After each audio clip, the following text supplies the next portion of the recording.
morning. I tell you what, it's going to impact a lot of us in different ways that we didn't realise. So today's quite relevant.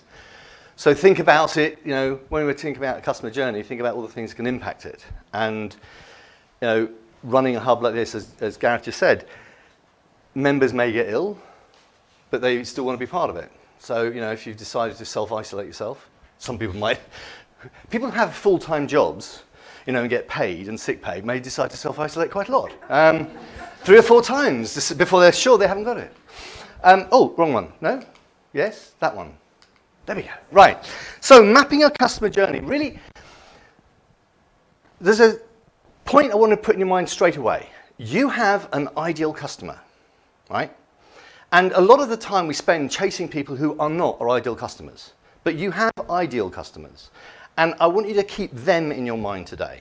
Because if you chase people that aren't your ideal customers, you're going to waste a lot of time, you're going to waste a lot of money, and you're not going to get the results you want. So this is about today's, I'm going to try and challenge your thinking to think about who are your ideal customers. And the next session that you're going to have here is about really getting into that in great detail. I'm going to touch on it a bit today, but I want you to keep that in your mind.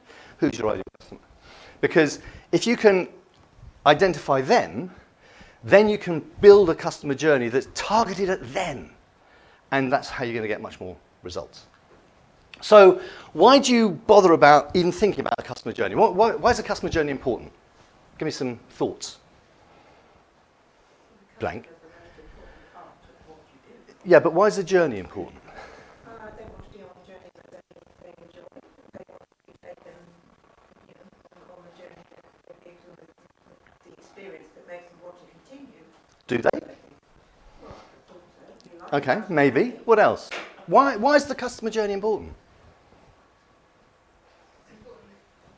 You're showing the customer their pathway to achieve what they want to achieve. Possibly, yeah. What else? So I was going to say it's important that you understand the customer journey, even if the customer doesn't, so that you are affiliated with them, you understand their feelings. But if I said, why is marketing important? You'd all put your hands up and go, because da-da-da. But sorry, go I on. was going to say customer journey is important because if you don't know what it is, you don't know where to direct your efforts to find your customers. Yeah. But it's something, when I have a question I ask people when I'm setting up calls with people. And I say, describe your customer journey. And it has 4 drop-down boxes, 4 choices in the drop-down box. The bottom one is, runs like a perfectly oiled machine. Hardly ever get that ticked.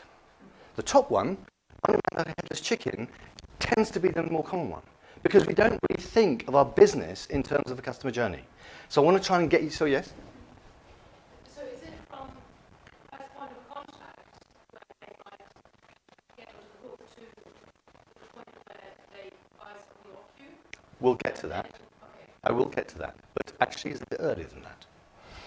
So basically, your customer journey is important because it's going to help you increase your profit. It's going to help you deliver a consistent experience. Okay? Notice we haven't mentioned the customer yet, right? It's going to give you customer loyalty. Who's been to a restaurant and gone, wow, that was a brilliant restaurant. And then you've gone back a month later and gone, oh, that's a bit rubbish. Same food, same restaurant, same wine list, same place, different experience. Very important. And finally, your reputation. If you deliver consistent service, your reputation grows. So my goal today is if you've got a successful business, I want you to help them grow and scale it. If your business has stalled, you're in a bit of the doldrums, not quite sure how to make it forward, I want to give you a chance to reboot it. And if you're starting up, I want to help you set the right course. Okay? Not too much to ask for in a 45-minute talk, but let's go, right? But what I'm going to do is set out the basic steps for you to succeed. Now, this is your customer journey. So to go to your point, when does it start? It starts with attraction. So how do we attract customers? But what specifically do you do? You offer them something they want. Offer them something they want. So when does your customer first come across you? In a number of ways, face-to-face, online. Do you know when they first come across Probably not. Because actually, rain hats, yeah, they saw it on the website. You don't even know they exist. At that point, you start to attract them.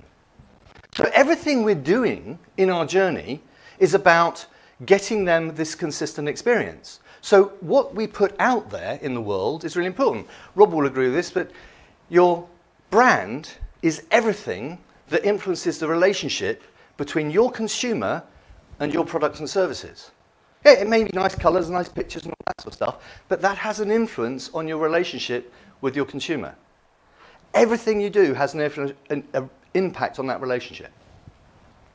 Then we get to expectation. Now, I put the word expectation in here, not sales, because selling is part of the expectation process. If you sell somebody something, that's not the end of your job before you start delivering. Set your customer up ready to experience what you can deliver, even if it's just a product. Now, who's bought an Apple product? So, well, you buy the product. If you're in the store, you know, would you like the email sent to your home today? You go, oh, great, thank you very much. You get home, there's the email. And you get home, you've got this lovely box. You know, that's like, oh, this is going to be nice, right? So even at the product packaging point, they are setting up your expectation, and everything's perfectly wrapped and set up. Even the little ear have you tried to put the earphones back in the packaging? No. Oh, God, isn't this beautiful? Isn't this care and attention to details? And you're going, wow, it's only a bloody phone. But you're set up to go, this is great. Then you deliver it. Does it work? Well, then Apple, so I just upgraded to an 8 from a 6. My mother bought me a watch for Christmas, and that didn't work for a 6, so I had to upgrade the phone. Thanks, Mum. But put it next to the old one, press the button, and it just moves itself over. And I'm going, holy shit. I started in IT, right? Printer doesn't work. 20 years later, you've redone the code to make it work. But it's amazing what happens today. Then, the nurture bit. Now, if you get the nurture bit right, what do? They come back and have another go round. But that is basically your customer journey. Now, all you have to do is figure out what goes in the boxes. End of talk, right? No, not really. You are 100% in charge of your customer's journey and your customer's experience. Not them, you. Just let that sink in for a minute. You are 100% in charge. This is your business delivering your products and services to your customer. You are in charge. Anyone want to challenge that? Anyone think, yeah, but what? Okay. Quick bit about me, very quick bit about me. Worked in the corporate world for 10 years, loved it. Worked in hospitality for 10 years, loved it. Set up my own international salon and spa business, loved it till it ended, hated it. Yeah, when you lose a lot of money, it's always a hate point, isn't it? Right? And in between these bits, I was doing consulting. Actually, between doing the Unisys bit and the hotel bit, I worked with an amazing guy called Mike McMaster, who the guy who started the whole idea of organisational intelligence in 1985. Taught me a hell of a lot. The stuff he taught me is still new today. He was that far ahead of his game. So I had a really good grounding in that. And then I've been consulting to SMEs for ages, it seems, but love it. We were talking a bit earlier about being happy. I wake up happy. The day makes me unhappy sometimes, but I always wake up happy. I always go to bed. I try and work with customers who make me happy. I don't like to work with customers who make me unhappy. But there you go. There's something that we sort of distilled down to 4 things. Every company has got the same foundations. We all have the same foundations. If you're a solopreneur, sole trader, if you don't like the solopreneur word, or you're a multi-million-dollar, multiple-nation company, corporation, we've all got the same foundations. We have to have a great product, and we have to have great service. Back in the 80s, you could get away with a mediocre product and great service. It has to be a great product today. You've got to have the clarity, certainty, and confidence in what you do, right? So you've got to be really clear about what you're doing. You've got to have the certainty of how it works and the confidence about what you're doing in the marketplace, right? They're all given. But they all have a clear customer journey. Successful companies know what's going to happen to their customer next because they've planned it. So I discovered the hard way, and what I want to help you today is avoid a bit of the hard bit.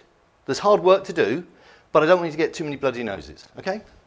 So the hard way starts off with, I've got a great idea, and then I make it up as I go along. Hands up, who's done that? You should all have your hands up now because you didn't know what you were going to do before you started doing it, and now you found out that you're doing it, right? You struggle, you get a bit confused and consumed. How many people have spent too many hours trying to sort problems out? Right? And then you overcome the obstacles and it all starts to work. But what you do is you create systems and you create processes and you create procedures and you start unconsciously creating your customer journey. Today I want to get you into the conscious creating the customer journey mode. So it's what is the customer journey, the role of it, how it determines your customer interaction, because it really does control that. It delivers on your customer's needs and it makes you more profitable. If we do all of that today, would you be happy? Yes. Okay, so let's have a crack. Why? Because you're leaving money on the table unintentionally. Right? You're leaving cash on the table unintentionally. Right? I want to get you to choose consciously to not do that. So if you've got a customer map, if you deliver it consistently, if you put in the necessary work, continually get feedback and adjust, you can make this really work for you. Now, 3 models I want to share with you just to get around what we're trying to do. Who knows of Maslow's hierarchy of needs? Who's ever seen it drawn like that? Seen the normal pointy triangle, right? He never designed it as a pointy triangle, just so you know. That was an American consultant in about the 30s or 40s, I think. Said, oh, hey, let's make it a hierarchy of needs and stick it up. So it doesn't start at physiological and go around to self-actualization. Just think of your life for a minute. There's been moments in your life when actually you've needed the physical stuff, right? But also there's been stuff when actually you just needed a bit more self-esteem. They didn't sequentially follow on from each other. You know, if something happens in your life, you will change your need from one to another. That's exactly what your customers do. So knowing where your customers are coming from is quite vital. Does that make sense? The second model is all businesses have these foundations. Now, from a customer journey point of view, we're talking about marketing, sales, and operations. Maybe a little bit of finance, but that's systems and processes. Maybe a little bit of talent, but really the customer's seeing these ones. You are having to focus on those ones. So the marketing is your attraction. Your selling is that bit in the expectation bit. The delivery happens in your operations, but also your operations control marketing and sales as well. And then your finance and talent is how you oil that process and make it work. Yeah? Anyone got any other things they have in their business other than those 5? Good, right? I was waiting for it. I was like, could be a new one. So the last model I want to share with you is in the middle, that's your business. You have a purpose, a vision, and values that you're chasing, right? You have some behavior that you want to have so that you can deliver your desired experience to your customers. And then this is you at the top. How many of you see yourself as a leader, or how many of you see yourself, or how many see yourselves as a business owner? Yeah. Put your hand up. Keep your hand up if you see yourself as a leader. Good. Oh, I like that. So many business owners don't see themselves as leaders, but you are the leader of you. Even if you're just working yourself, you are the leader of you and your business. And what we've got in that business environment is 2 parts. Your mindset, how you think about your business, and that's what I'm going to be messing with today. And the physical bit, which is in the workshop, so we're going to do some stuff about that. Okay? That makes up your working environment of your business. Everyone's got one, and it's the most important thing you as a leader have to work on. Because you need to operate at your best. Agreed, yes? There's a lovely phrase, your business performance is directly proportional to your personal performance. So the better you perform, the better your business performs. So what are the things that damage your personal performance? Well, the classics are bereavement, divorce, and illness, right? Or health, or lack of it, probably, right? Those really mess it. But there are other things as well, finances, or lack of finances. they knock your performance. What happens to your business at those times? Unless you're conscious that that's happening and you take steps, and that's what happens, okay? Business environment is the one thing that you as a business owner need to be working on all the time. So what we're going to talk about is this little wonderful thing. Now this drawing got done for a customer about 6 years ago. And they said, come on, Adrian, tell me what this customer journey is all about. And I went, okay. And this was literally done on the back of a cigarette packet. Oh, it was a piece of paper, but it looked like a cigarette packet. And this is how it ended up. And I haven't changed it since. And I've not added anything to it, not taken anything away. Now, some businesses won't have everything, but this pretty much covers the customer journey, even in the digital age. Once they're in the little blue circle, or purple circle, I can't remember what colour it was now, they're in your hands. Now, that might be digitally in your hands. They're on your website, they're doing processes there, or they're physically in your hands, like here at Signal, right? They're in your world. And they come out of your world, and they come back into your world. And that's the process. That's that cycle going on the whole time. So to get them into your world is all the attraction piece. The bit where they cross the line is the expectation piece. And then this is all the delivery. And after they come out, this is all the nurture piece. So that's my asthmatic cough, do not panic. What you're trying to do is make sure that the journey that your customer goes through here is as eloquent and seamless and elegant as well, eloquent, elegant and seamless as possible. We all know, we've all had bad customer journey experiences. Just give me an example of one where recently you've had, just so we can put some in our mind. Rob's taking a deep breath, but yeah? Think of a bad one. It's just where it suddenly went, and it stopped. I had some interaction with some businesses recently. Yeah. And after that interaction, my choice was that I swore I would just never Go back. to journey again. Yeah. Didn't say anything. I wanted to. You voted with these, which is what most of your customers do. Whether it's a hotel, a restaurant, whether it's a telephone, I mean, the phone is the worst one. I mean, I work still with hotel companies, and a company I work with in a minute, they do have a bloody system. Press 1 I said, excuse me, you're in the hotel business. I mean, yeah, but it's saving us lots of time. I said, well, it's pissing your customers off. And they went, is it? And they went, but, and they start to look at it going, oh, I see, yeah. Actually, we're people. Yeah.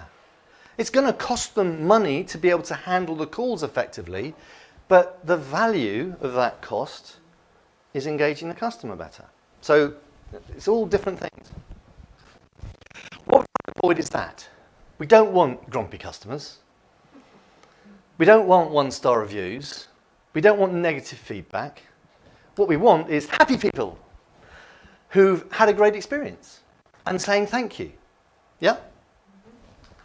So, what we need to be able to think of is how we continuously improve our business then. We've got to focus on the customer journey and how do we continuously improve it. So we're going to take an action, a specific action. Quite a lot of the time, we don't know what we're doing with our customers. We're doing it unconsciously. Okay? The way you pick up the phone, the way you send the email, what's on your byline, what the brand looks like, right? How the packaging is. Whatever it is your business does, we actually probably don't do detailed action, we just get it done. So we've got to start to really focus on the detail. Then we've got to measure it accurately. How well did that work? Right? If you look at Signal, for example, they can judge, they can do a simple measure of how many people turn up for hubs, right? So they can say, oh great, what we're doing is probably working. But do they actually think about detailed actions? Well, yes, they do. They've worked at it. And they're continually tweaking it and figuring out how can we change it, changing the room layout. They're doing work, they're moving furniture out of here to make this room more accessible. But that's because they're aware of what you, the customer, are looking for. Okay? The sofa's gone, right? Then you've got to have some time to reflect. Because if you make a measurement, you've got to do something with it. Otherwise, why did you bother measuring it? So this is all how you're going to change your customer journey. Then you've got to figure out, what do I need to learn? What is it I need to learn to make this better? And then adjust something and then go again. That is continuous improvement. Cybernetic loop is a technical term for it, if you want to have a good technical term. So how are we going to do this? Well, just looking at the customer journey, I think there are 4 core secrets that you really need to nail. And if you do that, you can do the learning. First of all, you've got to understand who your customers are. We're not going to do too much about that today because you're doing that next week. You've got to know what they value. Now, that is really important because most of the time we think we know what customers value, but actually what we're doing is projecting our values on them. So in your business, you're projecting your values on them, not actually figuring out what they value of your business. And the best way to find out is to ask. Right? There's a feedback form I'm going to get you to do at the end of this thing, which you don't have to fill it all out, but definitely fill out question 1, which actually says, what was the most useful part of the presentation? What did you learn from it? That's your value. I'm getting what you valued out of this. What does that do to me? It means I go back and go, oh, that's the bit they valued. Oh, they didn't value this bit. I won't do that again then. So it's continuous improvement. I do practice what I preach. You've got to then deliver it consistently. So once you work it out, you've got to figure out a way to make sure you can repeat it. You don't want to go to that restaurant and have the shitty experience after having the good experience. You don't want to walk up the counter, or you don't want to get that letter. Last time it was a really nicely well-written letter and all done perfectly and all the typing and the punctuation was correct, but you've got somebody else doing it for you now and actually it went out and it was shite. You know, that just destroys your brand. Yes, Rob? And then you've got to create the right environment. Go back to that environment thing. This is what you've got to create so you can do this consistently. So, secret number 1, understand who your customers are. Who are your customers? Well, you know about demographics, yes? Those lovely things. They live in Hampshire. Psychographics. Now that's when you start to get a bit more interesting. Because now we're trying to figure out what's going on in their head. What do they value? What are their pain points? Another way of saying that is what problem they're trying to solve, but what are their pain points? How do they describe their pain points?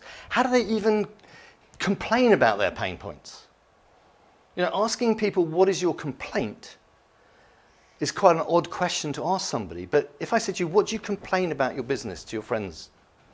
What do you say, you know, if you're having a moan over that glass of wine or the bottle or the Magnum, you know, I'm sorry, I'm not inferring that you drink, but fine. One has to be careful these days. But what do you complain about? About my customers. No, about your business, about being a business owner. What's your complaint? You're not the right person, I don't have any of them. Good. Who's got a complaint? You know, when you're with your friends, you go, yeah, if only something. If only I could get more customers. Yes, Right, great. That's a complaint. Who has that complaint? We all have that complaint. Very common complaint. It's like the flu. Right. Your connection with your customer is directly proportional to your knowledge of that customer. The more you know about them, not like in a sort of like spy thing, but it's getting close to that. But the more you understand about what's really going on in their head, the better. There's that lovely phrase, I can't remember, I think it was Seth Godin said, if your customer feels like you've got a camera on them 24/7, you're getting to know about the right amount of information about your customer. Now, what he was trying to say was, you know, you've got to know what their habits are, when they do things, why they do things, how they do things, because then you can interact with them better. And you can interact with them when you're not upsetting them. You know, some people talk about Facebook marketing and go, yeah, but Facebook, you can't sell anything on Facebook. No, but actually, if you put something on Facebook and you know about your customer and the copy is right and the image is right, and it's the complaint going on in their head, they're going to, even if they're looking at pictures of their kids, they're going to go, oh, that's interesting, right? Interruption marketing. You're interrupting their pattern of thought with something that's going on in their head. You're talking to their problem. You've got to understand what they want, and then you've got to deliver what they need. I want you to wait. I don't want to go to the gym, I want to lose weight. What I need is to go to the gym and do exercises and eat better and blah, blah, blah, blah. Yeah? So, some myths. All customers are different. It's not really a myth, is it? Because it's true. But all of your customers, if they're your ideal customers, have similarities. That's what you've got to be looking for. Yes, they're all different, but that's the point that's irrelevant. The point that's relevant is what's common with them. They all want different things. Yes, again. But you start looking for the things that your customers commonly want from you. Everyone wants rain hats from you, right? They don't want sun hats, although you're probably going to start doing it. But it's like, that's great. You must be selling tons at the minute, right? Because we're in England. If she was in the Sahara Desert, it probably wouldn't be that good a business, right? But you're selling to people in countries where it rains a lot. Great. People think it's a waste of precious time to think about all this stuff. You guys are the exception to the rule, because you are in a community where you're coming to learn about your business, right? A lot of people go, oh yeah, because I just got to get on, right? But all of us probably are guilty of, oh, I've got a great idea. Okay, I'll just get on with it. Yes? Come on, own up. We've tried that new tactic. John's going, yes, I know. Right? But that's our nature. We just, oh, great idea, jump. Right? You know, in the early days here with them, we know it's like, oh, good, new idea, try that. And we tried so many new things. And now it's like much more structured. It's like, we have a good idea. Okay, let's think about it for a bit. Let's do some work on it. Barriers is, you have to do some work on it. Right? You have to put time and effort into this stuff. But then as a business owner, you should be doing 80% working on your business and 20% working in your business, and that's even if it's just you. Because the 20% you do will get you the more money. The 80%, it'll enable you to get that money from the 20%. It requires rigorous honesty. This is somewhere, sometimes people get a bit uncomfortable. I do a goal-setting workshop called Upscale Your Business. And one of the things about upscaling business is you've got to know where your business is. One of the things you need to know about where your business is the financial situation. How many people in the room will know exactly the financial situation of their business right now? Some hands went a bit slowly here. Right? Because actually sometimes it's uncomfortable because you don't want to know, right? But you do need to know that, because if you know that, you're starting from a place of solidness, right? Even if it's not the best place, but you know where you're starting from. You don't know how to do it. Go back to that continuous learning bit. If you don't know how to do something, what do you need to do? Find someone who does, or learn how to do it yourself. And you know, you've demonstrated you're doing that because you come to these events. I don't have time.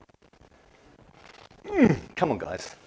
You can either have success or excuses. You can't have both, right? So you've got to make time. We all have to make time for the things we need to do. So the actions to take on that first thing is make time, make a plan, be honest about your current reality, learn what you need to learn. Now, next week is a really important session. Do that to learn about your customers. Really get the customer knowledge bit right. But don't rush. Don't just jump into action. Take a bit of time to think about it first, and your results will be much better. Secret number 2, know what they value. What do you value? Mr. Kubo Kitchens. What's your name? Russell. What do you value? As a business. You see, first of all, about what? Right. No, what do you value about this talk so far? Let's focus on something everyone can share. Well, you're teaching, you're a mentor to teachers, so it's the value of the whole thing. Is there a specific thing you value, though?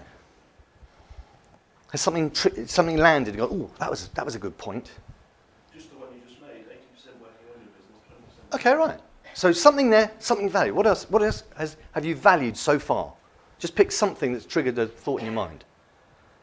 Customer journey, I mean. The idea of having a customer journey. Just thinking about mapping it out a little bit more. It's really good. Anything else? Your map. The map. Seeing the map suddenly go, oh Christ, yeah, there it is, yeah. Yes. Look. Copyright, Adrain Brown. It's out there so often. I've given it away to so many people, so no, it's probably not. But I know, oh, that's mine because there's a typo in it, I think. Or did I correct it? Anything else? Don't spend time chasing not your ideal customer. Yes. The way you're keeping us interacting with us. Yeah. Keeping us. Okay. You value being interacted with, yeah, and ask questions. So, value is in the eye of the beholder. It's not what I think is valuable. It's what you think is valuable that matters. So I can be up here and go, oh, I did a great talk today. But if you've got no value out of it, then I may feel really happy about it, but it didn't deliver anything. Okay? So you've got to know what they value. So what is valuable to them? And it really comes down to this. 5 keys, if you like, for value. You've got to understand what they want and need. Now, I've made assumptions, sometimes a dangerous thing to do, but if you're doing public speaking, you have to assume that that audience is going to want to know something about X, right? So I've had to assume that. At the end, my feedback will tell me if I got it right or not. What the problem they're trying to solve is. So with you delivering kitchens, one might assume that the problem is actually they just want a kitchen. Pretty obvious, yeah? But that might be the problem. Their problem might be, I want a kitchen because actually what I'm trying to do is rent this property out. So I want it as cheap as possible with the highest best quality that's going to last a long time and put up with kids ramming things into the cupboards, right? Different problem, right? Now suddenly you're going to change, we're going to propose to that person, yeah? So talking about therapy, right? Understanding the problem really for you is key. Because if you don't know, you could start talking about this topic when they're sitting over here worrying about something else, yeah? Any other thoughts from that? Rhythms. Why are rhythms important? Is it about the timing, the cycle? Yeah, it could be timing cycle. Could be cycle of their business. It could be if you sell to parents of children and your particular thing that you provide helps parents engage with their children, when's a good time to think about selling to them? Just before the holiday, just before the half term, just before something, right? So knowing the rhythm of your customer is really important because then you can actually think about how does my problem solve it then? So you're going to do advertising for your hats probably not at the beginning of summer, right? Unless you know on the long-range weather forecast that actually in August is going to... Yeah, I'm going to put the advert out then because actually it's just going to land when it starts raining, right? This is something we were talking about earlier, reticular activation. So you know that thing where I've just changed my car brilliantly. I've gone from an Audi to a Kia Sportage. Still got the Audi there, but I'm getting £2.5 grand scrappage for that, which is brilliant. It's probably only worth about £5. And it needs so much work done on it, and the windscreen started to crack. And it's like, no, don't go too far. I'm getting rid of it next week. Don't tell the car that. But I'm now seeing Kia Sportages everywhere, right? Because it's in my mind, right? If you put rain hats into people's mind, and then it starts raining again, oh, I see that, yeah? Boom, you've got them, right? Well, you hope you've got them. Feelings. This is the best one of all. So we live in a 3-dimensional world, right? No, we don't. Feelings are multi-dimensional. So let's just do it right. Right, let's just test this out. So what's your predominant feeling now? Just nervous? Sheila? Yeah, a little bit thirsty. Happy. Yeah, sort of. Inquiring. You don't all have to be happy. What? Content? Inquisitive? Put on the spot.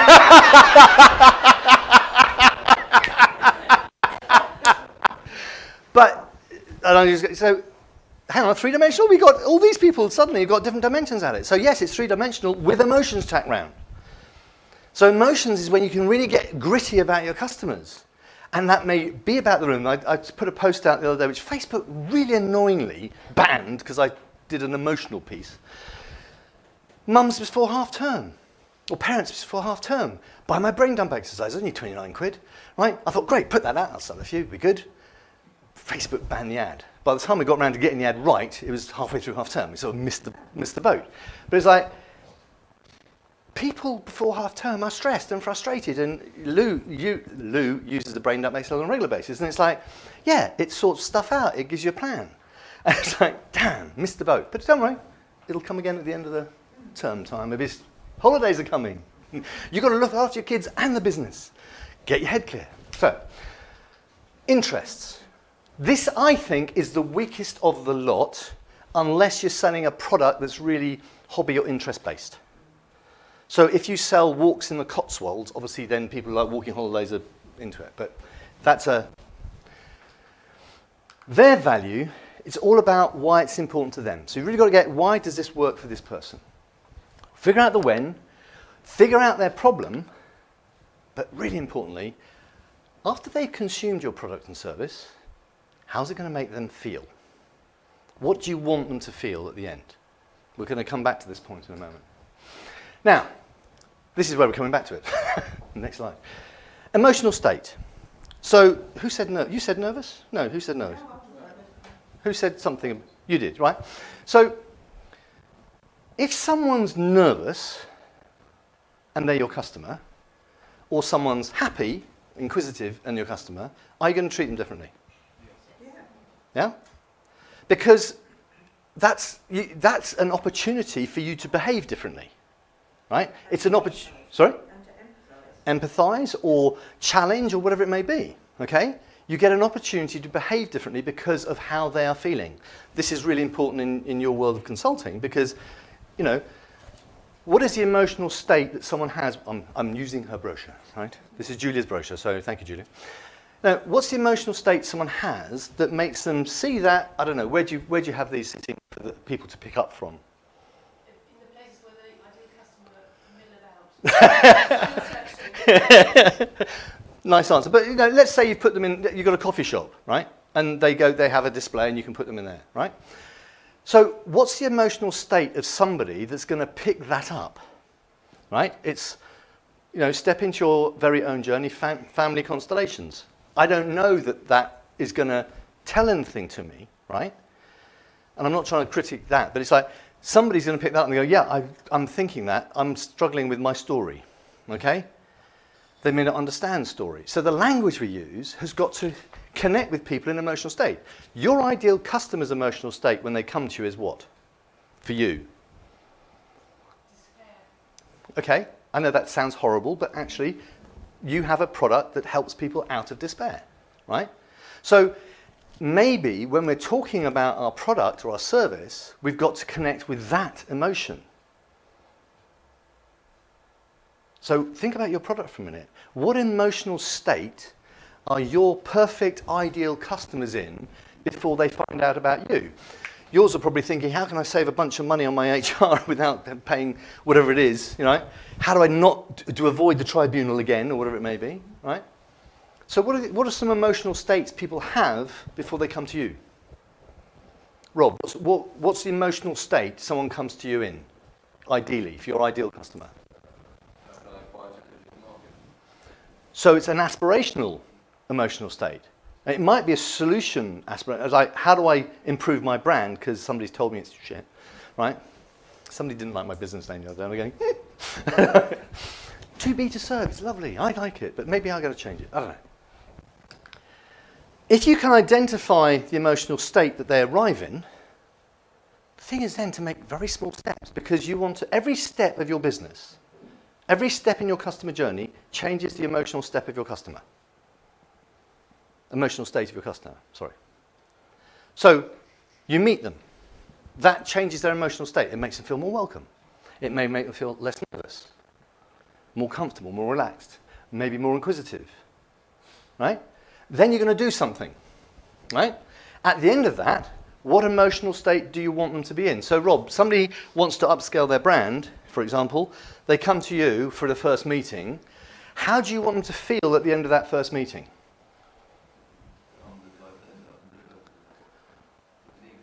Okay, that might be too big a step for the first meeting. It might not be.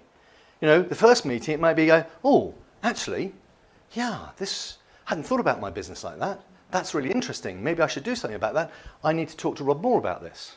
Move on to the next step, right? Sometimes we try and jump too far. Who's heard of Desmond Morris? Right? I can't remember the name of the book. It's gone from my brain today. But he talks about the emotional journey of people and relationships. Now, I'm going to use a bit of profanity for a second, so I apologise. But in Australia, there's this song that came out, Do You Fuck on First Dates? Right? Only in Australia, right? And in Australia, there's probably quite a high percentage of that success rate of that, okay? Because it's Australia. You're laughing, I know.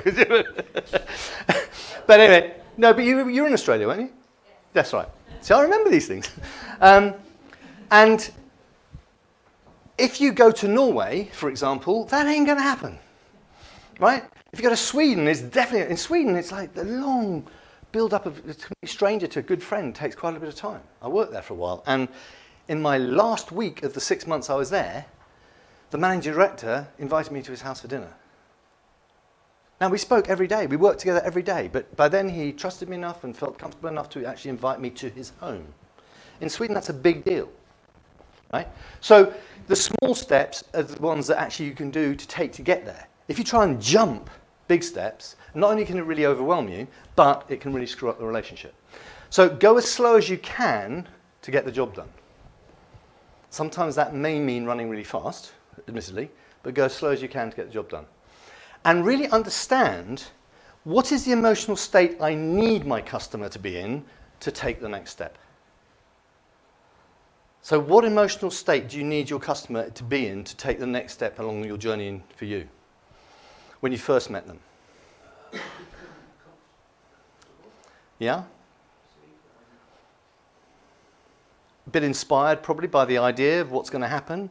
They've got to see the possibility of the new kitchen and how it's going to make them feel, all that sort of stuff. So we've got to get clear about that. And as I said, with emotions, you've got infinite dimensions. So map out your customer journey, and we're going to go through the process of that in the workshop. Identify each step. Identify the emotional step before and after, because that's really important, because then you know what you're doing. And if suddenly you notice that the emotional step you want them to jump is from, oh, hello, first time I've met you, to here's £12,000. Or here's £100,000. It's like, ooh, maybe I've got to have a few little steps in there. And some businesses and some customers, that may be an absolutely fine step. But what's going to determine that? When do you make a big step with somebody? When your values are like theirs, when you... A little, a bit more than that. Comfortable. What is a comfortable thing? What do we have when we feel comfort? Connection, relationship, right? So when the relationship is right, you take bigger steps, right? Kids will take huge steps for their parents, right? But really big steps, like jump in the pool, darling. It's all right. You won't drown. Okay, mum. Blop. You know. Oh, sorry, didn't teach you how to swim. But but they'll take huge steps because this love and trust is great. Imagine a customer that you say, yeah, pay £12,000, pay £100,000. It's fine. They go, yep, sure. Here's the check. Right? You have to have a really good relationship with that customer. And it's always based on value. So, delivery. We don't want to hope it's going to work out. If you're hoping it's going to work out, there is work to be done. Okay? Because you need to be confident. You need to have that clarity, certainty, and confidence in what you're doing. Avoiding this, my little angry baby. Not my baby, sorry. Yeah. Way past that one. Yeah. He's 24 now. So yeah, still looks the same. And what we're looking for is that. Okay? What we don't want is that. Surprises. Because if you plan something out and in your mind, yeah, this is going to work fine, brilliant, and then suddenly you go, what? Now the what might be, shit, there's 100 people coming. I only expected 10. That's a big problem.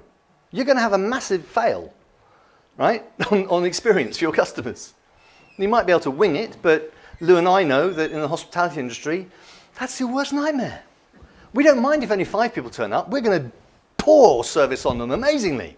But if too many turn up, it's a real challenge. But your business might be different. If you get 1,000 orders for one particular hat, is that a problem? Yeah, right. Because it's a supply chain issue. You don't get anything from China, do you? That's very good. Oops. So we don't want surprises. This was I think it was faked, hopefully. But your business has got lots and lots and lots of moving. If it's just you running your business, I tell you there's at least 1,000 moving parts in your business.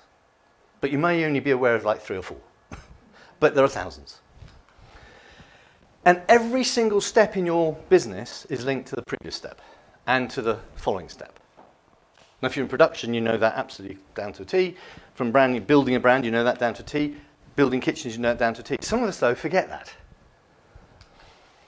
We want elegant transitions. So I want to go from this emotional state to this emotional state, and I want to feel fine about it. You want to feel fine about it too. You don't want to be putting yourself... If you suddenly are worried about these big steps, how does that make you feel when you go to bed at night? Who's had sleepless nights running their business? Come on, hands up. Come on, hands up. We've all had a sleepless night sometime, right? Because we are taking too big a steps, or something unexpected has come against us, right? How are we doing on time? Are you doing all right? Okay, fine. We've got to get that consistent delivery right. So how do we make sure all those pieces link up? And the really important thing is you've got to know where you are on the map. Now, when you're a teenager and you start dating, right? How many of us got it wrong, right? We thought we were there, but actually, no, we were still over here. We hadn't even got on the dance floor. But, you know, it's all other matters. But, you know, you got it wrong. You leant in for the kiss and you got a smack. Well, you know, well, actually, what happened to me once in Sweden, I leant in for the kiss and got a proper kiss, and I wasn't expecting that. I was going, whoa, okay. I didn't complain, but... so you've got to know where you're on the map, because where you are on the map determines how you behave. And how you behave determines your customer experience. Right? So it all links together. But how many of you, seriously, on a day, you're going through and you've got a customer, and actually if I said to you, where are you on the map with that customer right now? You go, don't know actually. Yeah, sort of, yeah. Well, I've done that bit and I've done that bit. Well, what emotional state are they in right now? You know, I do consulting to clients, right? So I bring clients on from not knowing me, right? So you've got to meet me. Then they may experience a bit of me, right? And then it's like, well, I've got to work out their emotional state, what's challenging their problem, and figure out when are they ready to actually spend a considerable amount of money sometimes with me. But in that time, if I get it wrong, what happens? What's the worst that can happen? Well, no, actually, that's not the worst thing that can happen. The worst thing that can happen is they walk away and start shouting about you. Right. But no, the worst thing that happens is they say no, really, most of the time. But they say no because I have missed something out. The relationship is not yet there for them to go, actually, and have this as your question in mind. They haven't thought, I hadn't thought about it like that. I really think I need to do that in my business, or have that in my business or in my life. That person, Adrian or whoever it is, can do it for me. I must actually do something with them. That's the process that you want your customer journey to do. I hadn't thought about it. Write this down. I hadn't thought about it like that. This person, this is important for my business. This person can actually do something for me. I want to take the next step. That's the thing you want to create every single step of the journey. You're standing up, you want to be finished now? This is break time, right? We're actually almost there. So we're going to break it down into small steps, identify the resources, set standards, and then you've got to be able to measure that performance. And the final one is the environment, which will take 5 minutes. Is that right? Your perfect environment has got to let you think about your business in a way that enables you to grow and scale it. You've got to think about your business in a way that enables you to grow and scale it. You've got to identify the systems and processes that will help you do that. And for those of you who started businesses or in that growth phase, you know that as you go back to day one to now, look at Signal, the systems and processes we had on day one to now is like, whoa, different. It also enables you to put your focus and effort on what needs work now. And then it's down to your performance. Your personal performance is directly proportional to your business performance. So building your system, we've got to do it step by step. Because if we tried to do this on day one of Signal, guess what? It wouldn't have worked. Because what we've done is we've built up a massive relationship with the community. So this works now, yeah? There are no shortcuts. People who helicopter into, I think it's just under base camp 1, very rarely reach the top of Everest. Why? Because their bodies aren't conditioned to it. You've got the process of growing and scaling a business, the process of going through that conditions you for the business. If you miss that stuff out, you don't. You have to start every new business at the bottom of the mountain and start climbing again. Consistent action towards your desired outcome. So not just once, and you've got to keep doing it, a little bit. And patience. So, because I'm being pushed fast, are you clear about the outcome you want for your customers? Really clear, at every stage of the way. Are you clear about your current reality? Do you really understand where you are at the minute? The quality of your marketing, the quality of your brand, the relationships you have with the customers, the amount of leads you generate, all that stuff. And are you being stopped by any false evidence appearing real? Right? Fear is about when the lion comes through the room and think, God, it's going to eat me, and I chuck Rob in the way and run out the back door. Right? Whether or not you like me is an imagined fear. Right? You're looking, I'm going to pick on you for a second, but don't be offended. Arms crossed like that. Oh, God, he hates my talk. He's bored. Oh, God, I've really got it wrong. Right? That's all in my head. I made that up. I don't know. He just may be tired. He may be like pissed last night and he's still recovering, right? But it's like that sort of fear really stops you in your tracks. Who's been stopped by that fear? Right? We've all done it. And last one, are you procrastinating? Oh, yeah. There's two things that I want to distinguish here. Hesitation, which is good. Procrastination is avoidance. Hesitation is, I'm not sure I got it right yet, but I'm going to go and test, measure, learn to make sure, and then move forward. That's good. Procrastination, no, it's not good. So be clear of what you want to, this is actually probably the most important statement. Be clear of why you want to change your customer experience, your customer journey, your business, because it requires you changing your behavior. Identify the resources you need to succeed. Plan for the plan. This takes work. Are you all busy? Yes. Right. So do you want to try something new? Yeah? Plan for it. Otherwise it ain't going to happen because you've got to squeeze it into your already busy schedule. And be realistic about your time scale. Okay? You're in transition, and if you change your customer journey, it's going to require consistent new behavior by you. Or your team, if you've got a team. If you do that, you're going to produce outstanding results. Because you're going to have thought about it. You're going to be really in your customer's face. You're going to be delivering what they want and need. And it will deliver quick returns. But don't think you get all the returns immediately. There'll be quick returns to start with, and then they'll continue to grow. And what we're going to do in the workshop is we're going to take a few of those points, dig into them, and we've got a workbook for you to go through as well. So you can go away. But I want you to just pick one thing to work on this week. Right? That's going to give you a quick win this week. So when we come back from the break, where do we go? We go next door? Yeah. Okay, we go next door for a break. How long are we breaking for? About 15, 20 minutes. 15, 20 minute break, and then we're back in here for the workshop. Any questions before we go? Are you all still awake? Yes. Okay, fine. Okay.